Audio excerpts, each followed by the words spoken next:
¿Sale? Entonces, en corriente directa las funciones eran constantes, ¿verdad? Ahora, en corriente alterna, las funciones son funciones voltaje, B de t e I de t, B de t e I de t, son funciones senoidales del tipo a seno de omega t más phi, ¿cierto? Por ahí vimos, ¿no? El gráfico de la función senoidal el día de ayer o antier, creo, ¿no? Entonces, estas funciones son funciones en el tiempo, mire, ¿sí? ¿Sí se dan cuenta? Tienen una dependencia temporal. Conforme pasa el tiempo, varía esta función, ¿sale? Por lo tanto, el análisis de circuitos eléctricos con fuentes de corriente alterna se puede hacer en el tiempo. Pero, ¿qué es lo que pasa en el tiempo? En el tiempo siempre hay muchos problemas, muchos problemas. De hecho, yo creo que una de las cualidades de los ingenieros es que siempre le estamos buscando darle la vuelta al tiempo. Siempre estamos buscando hacer las cosas en algo que no sea el tiempo, porque en el tiempo todo es bien difícil. ¿Qué pasa, por ejemplo, si tenemos un circuito muy simple en el tiempo? Un resistor, un capacitor y un inductor, con una fuente de tensión del tipo senoidal. Ni sin siquiera conocer las leyes de Kirchhoff, que no las hemos visto todavía, dijimos, ¿no? Ayer que si aquí tenemos una tensión de entrada, esa tensión es de un elemento activo, entonces se debe de repartir entre los elementos pasivos, ¿cierto? O sea que la tensión de entrada debe de repartirse entre la tensión del resistor más la tensión del capacitor más la tensión del inductor, ¿sí o no? ¿Estamos de acuerdo? Sí, sí, ¿Cuál es la profe. tensión del resistor? Es el voltaje del resistor. ¿Qué ley me dice cuál es el voltaje del resistor? La ley de Ohm. ¿Ley de Ohm? Ohm, ¿Qué dice la ley de Ohm? que el voltaje es igual a corriente por resistencia. R por I, ¿verdad? Donde I también es de tipo senoidal, ¿cierto? Sí. Más, ¿cuál es la tensión en el capacitor? 1/C de la integral de la corriente. Exactamente. Más la tensión en el inductor, L por La nada, ¿verdad? ¿Sale? Entonces, ¿qué pasa con esta ecuación? ¿Qué tipo de ecuación es esta? integro diferencial. Íntegro diferencial, ¿no? Para poder resolverla, ¿qué tendríamos que hacer? Mm, Podemos no sé. factorizar I aquí, así, I de t que multiplica a R más 1/C integral más L derivada. ¿Se puede hacer esto? Factorizarla I aquí directo. ¿Sí o no? ¿Qué dicen ustedes? ¿Cuándo esta I puede salir de la integral o de la derivada? ¿Cuándo sí puedo sacarla y factorizarla? Cuando es una constante. Cuando no depende del tiempo, ¿verdad? ¿Estamos de acuerdo? Sí. Entonces, como tiene una dependencia del tiempo porque es senoidal, ¿te puede hacer esta factorización? No. No, ¿verdad? No. ¿A poco no sería bien fácil simplemente factorizarla y despejarla para poder encontrar el valor de la corriente en este circuito? Sería muy fácil, ¿no? Si simplemente la pudiera despejar. Como no se puede, pues entonces tengo que resolver con algún método de ecuaciones diferenciales, ¿no? Derivo y entonces tengo aquí que R por la derivada más 1/C por la corriente más la segunda derivada. ¿Están de acuerdo? Pues es una ecuación en segundo grado y aparte es no homogénea. Entonces es muy difícil. Entonces tendríamos que buscar un método para poder evitar el resolver las ecuaciones diferenciales. ¿Y les han enseñado algún método para poder evitar resolver ecuaciones diferenciales y que la resolución de las ecuaciones sea algebraico? ¿Alguien ha visto eso hasta ahorita? ¿O no? ¿No les han dado ninguna clase de eso? ¿Cómo paso esta ecuación que tiene dependencia temporal a otro espacio en donde todo sea algebraico? Y algebraico implica que pues puedo factorizar, puedo despejar. Transformada ¿Les suena? ¿Qué transformadas? de Laplace. ¿De Laplace hay alguna otra? Fourier. ¿Fourier hace lo mismo? ¿Sí hacemos lo mismo con Fourier? ¿Sí o no? ¿Es algebraico en el espacio de Fourier? ¿En el J omega? ¿Alguna otra transformada que conozcan?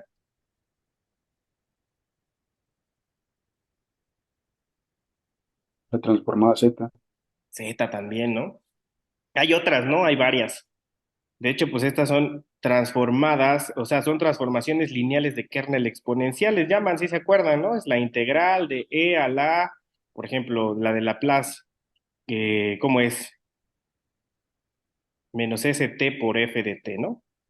Y va de cero a infinito, ¿cierto? O sea que transformamos del tiempo, pasamos del tiempo ¿a dónde? A la frecuencia. Al espacio S, ¿no? Ahora la nueva variable es S, eliminamos la dependencia temporal y ahora nos vamos al espacio de la variable S, la variable de Laplace. Y allá todo es algebraico. Ya las funciones ya no tienen una dependencia del tiempo. Entonces, las ecuaciones que obtenemos en ese espacio las podemos factorizar, las podemos despejar y después para poder regresar al tiempo, ¿qué hacemos? La inversa, ¿no? La inversa, ¿no? Pero ¿es que es sencillo o es complicadillo hacer transformada de Laplace? ¿Ustedes qué dicen? ¿Qué tal les fue en su curso? Esto es un poco complicado. Tenemos que saber varias tablas, ¿no? Porque hay diferentes tipos de transformaciones inversas y eso. Sí, con las fórmulas es fácil. Permítame tantito.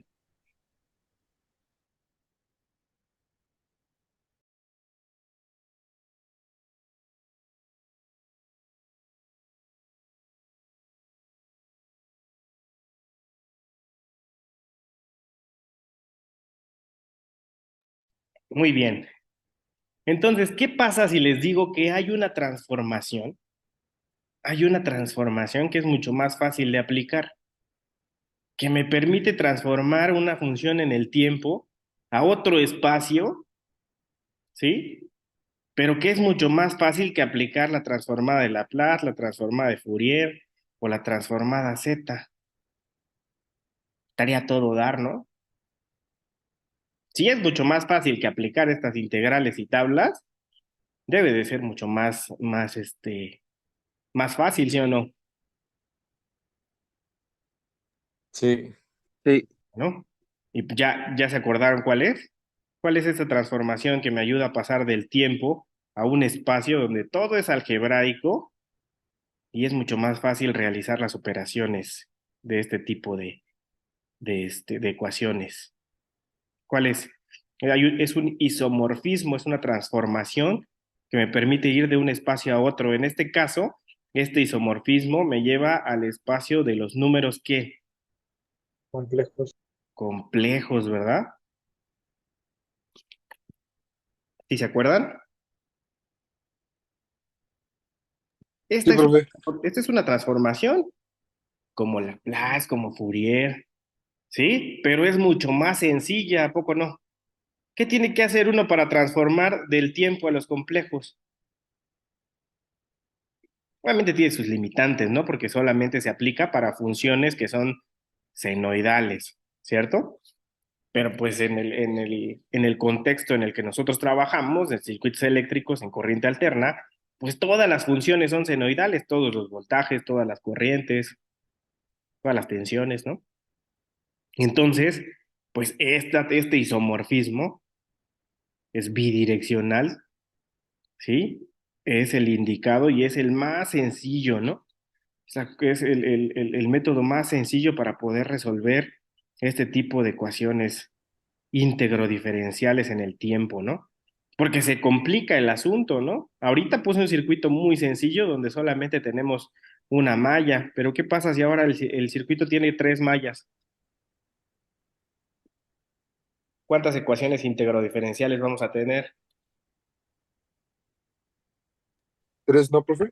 3. ¿Ustedes saben resolver o les enseñaron en ecuaciones diferenciales a resolver sistemas de ecuaciones integro-diferenciales? No. Yo ni me No. acuerdo, la verdad. Imagínense. 2, 3, profe. No, ¿verdad? Yo como aprendí a resolver eso fue con Laplace. Con Laplace es mucho más sencillo, ¿no? Se convierte en un sistema de ecuaciones lineales, ¿no? 3 por 3. Entonces aquí, cuando tenemos ese sistema de ecuaciones de 3 ecuaciones integro-diferenciales, podemos aplicar el isomorfismo y ahora vamos a tener sistemas de ecuaciones lineales complejos, ¿no? Porque estamos en los números complejos, en el espacio de los números complejos, que también es algebraico y podemos utilizar cualquier método de los que hemos visto, ¿no? A lo largo de toda nuestra trayectoria por las matemáticas. Entonces, eso permite que sea mucho más fácil el encontrar la solución de los sistemas, ¿no? Y es tan fácil que el aplicar este isomorfismo, que de hecho cuando ya tenemos un resultado, y1 igual a 13 cis de 30 grados, ¿qué tenemos que hacer para poder regresarnos al tiempo? La transformada inversa, ¿cuál es? Simplemente tomamos esto, ¿no? Despejamos A del valor de la amplitud del número complejo en su forma polar y ponemos el valor de phi. Con el conocimiento de omega, nos regresamos a I1 de t. Y es así de sencillo, ¿no? Simplemente por observación y un despeje. Fácil. Podemos transformar del tiempo a los complejos y de los complejos al tiempo. ¿Sí ven la gran ventaja que tiene este isomorfismo? Sobre todo comparado con Laplace, comparado con Fourier. No, hombre, hacer una transformada inversa en Laplace luego se convierte en un asunto complicado, ¿no? Entonces, pues es muy sencillo aplicar este isomorfismo. Este isomorfismo es un concepto matemático, es una transformación matemática que nos permite ir del tiempo a los complejos, ¿sale? Nos vamos de los reales a los complejos con esta transformación, ¿sale? Y que en la construcción de este isomorfismo, eh, los valores, por ejemplo, de las constantes, aquí de este valor de K, está en la demostración, está dicho que se puede utilizar K mayor a cero, ¿sale? ¿Eso qué quiere decir? Que puede ser K igual a 1, K igual a 2, K igual a 10, ¿no? Al final, cuando me regreso, tengo que despejar el valor de la amplitud del complejo, entonces pues A no va a depender de K. Entonces me voy a regresar al tiempo y en el tiempo ya no tengo dependencia de K, no importa qué valor utilicen los complejos. Ahora, en el contexto de circuitos eléctricos, nosotros, ¿sí? Sabemos que, por ejemplo, los elementos de medición básicos, como es el multímetro, nos ayudan a poder encontrar los valores RMS de las señales, ¿sí? Los valores RMS. ¿Qué valor, cuál es este valor? Pues es el valor de la señal, ¿sí? Multiplicado por, bueno, o dividido sobre la raíz de 2. ¿Sale? Entonces, en ese contexto, si nosotros sabemos que los multímetros nos permiten medir esos valores, entonces cuando estamos haciendo análisis en números complejos, proponemos que se utilice el valor RMS de las señales senoidales, que es el valor de la amplitud multiplicada por 1 sobre raíz de 2. Por eso, a pesar de que K puede tener cualquier valor matemáticamente hablando, en circuitos eléctricos, ¿sale? K se utiliza como 1 sobre raíz de 2. ¿Se acuerdan de esta tablita, no? La Sí. tablita de las propiedades de los elementos, ¿no? Su tensión y su corriente. Y las leyes, bueno, las expresiones analíticas que nos permiten obtener estos valores, ¿no? La tensión en el resistor, R por I, el capacitor 1 sobre C, la integral de la corriente, el inductor L por la derivada de la corriente. Y dijimos, todo esto que está marcadito aquí en rojo y en azul, era el análisis que hicimos cuando estos elementos estaban siendo excitados con fuentes de corriente directa. ¿Se acuerdan? Que dijimos que el resistor no cambiaba, que el capacitor sí cambiaba, y de hecho, pues reescribimos después y pusimos que era el circuito abierto, el inductor era el cortocircuito. ¿Se acuerdan? Sí, profe. Muy bien. Entonces, ahora, ¿qué pasa con esta tablita cuando los elementos están siendo excitados con fuentes de corriente alterna? ¿Qué pasará? Ahora, ¿de qué tipo son las funciones? ¿De qué tipo son? Dijimos, son tipo senoidales. ¿Qué pasaría con con el resistor? Por ejemplo, si I es senoidal, ¿qué pasa? No pasa nada, ¿no? B es senoidal también y pues, que el resistor no sufre ningún cambio, ¿verdad? El capacitor, la corriente del resistor también, ¿no? B es senoidal, entonces I sigue siendo senoidal y no pasa nada con el resistor. Pero aquí en el capacitor y en el inductor, al tener expresiones que dependen de derivadas e integrales, pues sí ocurre un cambio, ¿no? ¿Qué pasa cuando derivamos la función senoidal?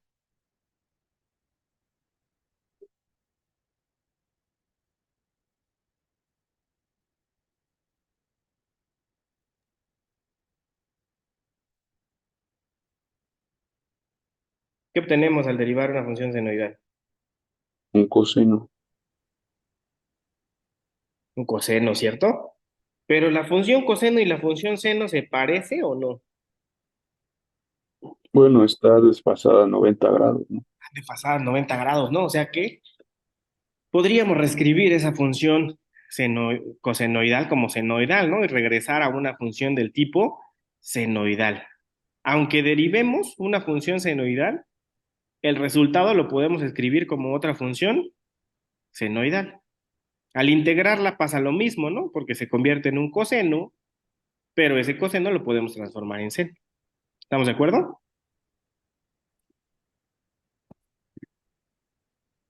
Entonces, al final, por ejemplo, las derivadas, si tenemos la derivada de una función a seno de omega t más phi,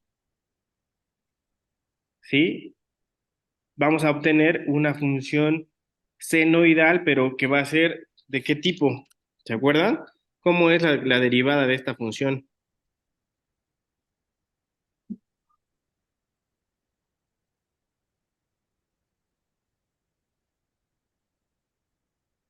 Omega coseno bueno, del argumento que está ahí. Omega coseno del argumento. Muy bien. Espérame tantito, espérame tantito. Denme tantito chance, ya. Tantito, tantito, tantito. Tu, tu, tu, tu, tum. Va a ser eh, A, omega, el coseno lo transformamos a seno, entonces va a ser seno, ¿sí? De omega t más phi más 90 grados, ¿no? En la transformación, ¿sale? Y entonces lo que hacemos es aplicar el isomorfismo, ¿sí? Tomamos aquí omega a seno de omega t más phi más 90 grados, y al aplicar el isomorfismo vamos a tener omega k por a cis de algo, ¿sí? Todo esto que es a seno de omega se transforma en el bueno, lo aplicamos el isomorfismo y se transforma, ¿no? Entonces es k por a cis de phi, pero en este caso es phi a todo lo que se le suma al omega t. Aquí se le está sumando también el 90 grados, entonces es phi más 90 grados, ¿sale? Y al aplicar aquí algunas operaciones de números en forma polar, podemos encontrar que podemos separar aquí K por A cis de phi y 1 cis de 90 grados. 1 cis de 90 grados es un número complejo, ¿sí? Si lo tomamos en su forma polar, entonces es el valor de la unidad, pero con un ángulo de 90 grados tomado a partir del cero, ¿no? Entonces, ¿cuál es 90 grados? Aquí, ¿no? Entonces es este punto, el de la X. 1 cis de 90. Este es el eje real y este es el eje imaginario. Por lo tanto, 1 cis de 90 es I. Omega I, K por A, cis de phi. Y K por A cis de phi es la señal transformada. Entonces es omega I por F mayúscula. Aquí vamos a pasar de señales F de t, de funciones en el tiempo, a funciones F mayúscula que ya no tienen una dependencia del tiempo, porque ahora ya son algebraicas, ¿sale? Entonces es I omega F, ¿sale? Por lo tanto, esta tablita se empieza a transformar y ahora el capacitor y el inductor, por ejemplo, el capacitor tiene una derivada, la derivada del voltaje. El voltaje es de la forma a seno. Entonces, al derivarla, vamos a obtener esto, al derivarla y transformarla. I omega F, o sea, I omega B. Entonces va a ser I omega C por B mayúscula. ¿Sí? El inductor también, ¿no? Bueno, aquí de hecho ya no es minúscula, ¿no? Ya la B es mayúscula y la I es mayúscula porque ya estamos en los complejos. Es la diferencia, ¿no? En el tiempo todo tiene una dependencia y son minúsculas. Y en los complejos ahora todas son mayúsculas. Entonces aquí vamos a tener I omega L por I mayúscula. ¿Sí? ¿Ya se acordaron? Es lo de la impedancia, ¿no? Ahí para allá vamos, ¿no? Ahorita nada más estamos describiendo el comportamiento, ¿no? De cada uno de los elementos. Justamente a partir de esto vamos a unir ahorita todos estos elementos en un arreglo y de ahí van a hacer este concepto, ¿no? Este nuevo concepto que es el concepto de la impedancia. ¿Sale? Entonces las integrales ocurre lo mismo, ¿no? Con la integral. Solamente que en el caso de la integral, ¿sí? Vamos a tener un signo negativo y va a ser la función, por ejemplo, aquí la función es la corriente, entonces va a ser menos i sobre, y aquí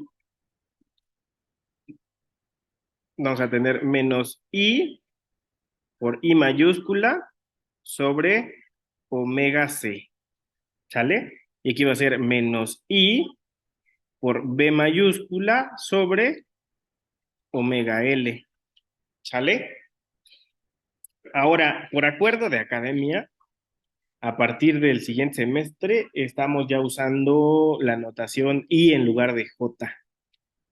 Es un acuerdo al que llegamos donde ya no vamos a utilizar j como la variable de la corriente, porque no tendría que tener, o sea, no tendríamos que equivocarnos, ¿cierto? Si estamos utilizando la corriente en los complejos, la corriente en complejos no es minúscula, es mayúscula. Y cuando estamos utilizando la corriente en tiempo, tiene una dependencia, ¿no? Es I de T, no es I solita. Entonces vamos a respetar de ahora en adelante que la I es la I de los números complejos. ¿Sale? ¿Dudas o preguntas hasta aquí? Aquí el resistor se queda como R por I y B sobre R, ¿no? Mayúsculas, todas mayúsculas. Entonces, esta partecita de aquí de la tabla es el comportamiento de los elementos básicos pasivos cuando están siendo excitados por fuentes de corriente alterna. ¿Sale? ¿Dudas o preguntas ahí? No me importa, no, profe. ¿Alguien? ¿Duda o pregunta? Simplemente son operaciones matemáticas, ¿no? Derivamos e integramos el nuevo tipo de función y a partir de un desarrollo aquí algebraico, matemático y analizando qué es lo que pasa en los complejos, pues llegamos a estas expresiones, ¿no? Las expresiones de los elementos pasivos cuando están siendo excitados por fuentes de corriente alterna. Y lo que vimos, esta tablita de aquí, donde tenemos, bueno, donde le pusimos cortocircuito y circuito abierto, ese es el comportamiento de los circuitos pasivos cuando están siendo excitados por fuentes de corriente directa. ¿Sale? Entonces, a partir de esto, ahora igual que con los circuitos de corriente directa, también podemos agruparlos y podemos hacer una que otra operación, ¿no? Entre ellos, tomando a los elementos. Entonces vamos a comenzar con eso y con este conocimiento que tenemos ya de el comportamiento de los circuitos en corriente alterna en los números complejos.